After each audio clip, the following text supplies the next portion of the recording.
Hi friends, today we'll talk about how to fix or how to solve the problem of emulated on AliExpress.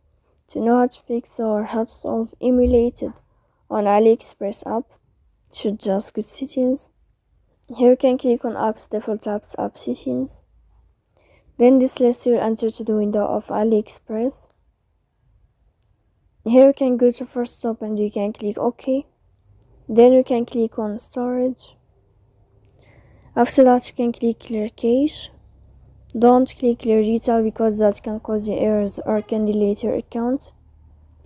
In the end you can turn off your Wi-Fi here, and if it's not working with you then you can turn on your Wi-Fi again.